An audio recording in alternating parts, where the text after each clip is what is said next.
So when it comes to competition, when it comes to what a university can provide for a player, what a university can a um, provide for a player, it's incomparable to what these PWIs can afford. If Deion Sanders and Ed Reed did simple research on HBCUs, they would have known this. But the thing is, hey, look, I'm not passing judgment on anybody, but is it naive to go in and then do that and then go out bashing HBCUs? Right? I think that was uncharacteristic of Ed Reed. I think he reacted. He was upset. Right? He saw what Deion did and got a job. He wanted to do the same as that thing.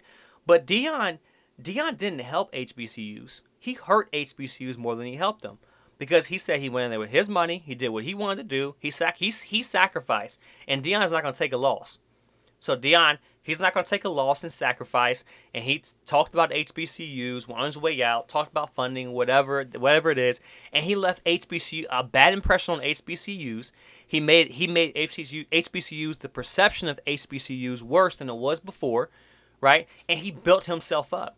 And you have people who are completely ignorant, who have no idea, that just, like I said, want to get the public opinion and not do the research and make their opinion off of that. That's the dumbest thing.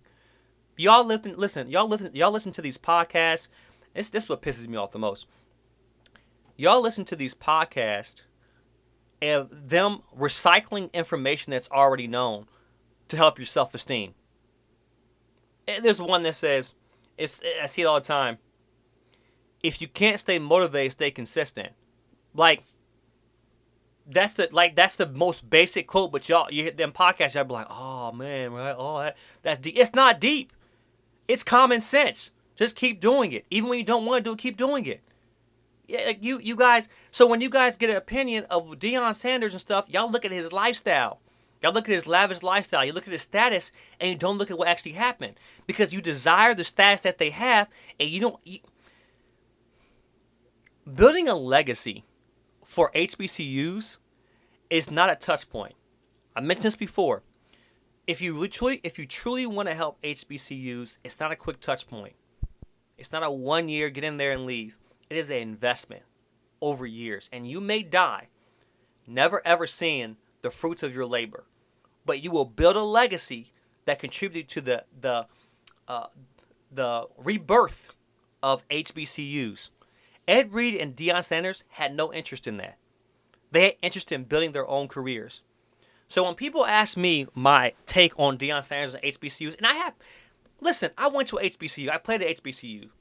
I lived in the dorm that was rough. I lived in the dorm that had no AC. I lived in the dorm with cockroaches. I lived in the dorm, listen, everyone had cockroaches at Norfolk State. I lived in the dorm that, lacked hot water. I lived in the dorm that, where it was flooded. That wasn't the best conditions. I played football where you had rundown cleats. I played football where you had the practice field was a walkway to a bus stop and a grocery store. We went through these conditions, right? And we wore Russell Athletic. The MEAC had a stronghold on Russell Athletic. The Russell Athletic had a stronghold on the MEAC. You couldn't wear Nike. Russell Athletic had a chokehold on the MEAC. Because if you came out with anything but Russell Athletic on, they're going to penalize you.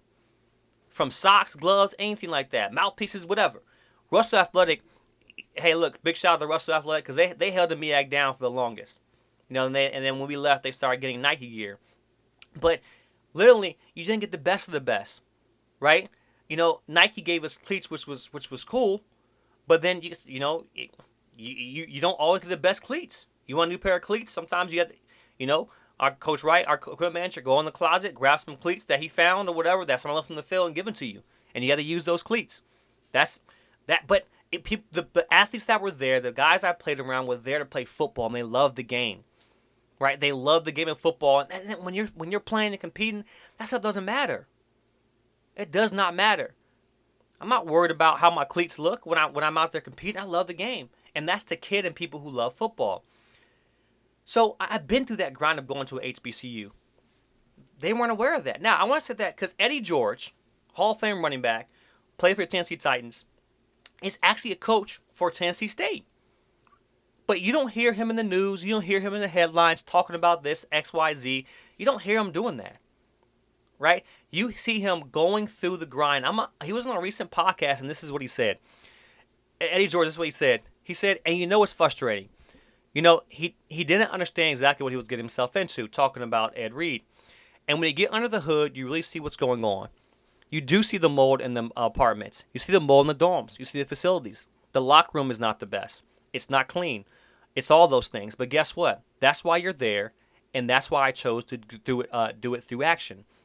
You know, I chose to do it through, you know, hey, let me roll up my sleeves, get in front of these people, corporations, the school president, you know, the politicians, and say basically, what are we doing here? Right? So Ed Reed is not there to leave. He's there to hold people accountable to do what they're supposed to. Now, of course, right? The school president, the corporations, right? They fund universities, allow them to do. But HBCUs don't have a deep boosters. They don't have a deep alumni support. Yeah, people give back, but it's nowhere in comparison to what these other PWIs get. And don't get me wrong, mishandling of funds happens at PWIs as well too. But it's easy to blame like black on black crime. It's easy to blame HBCUs when you're trying to work through something.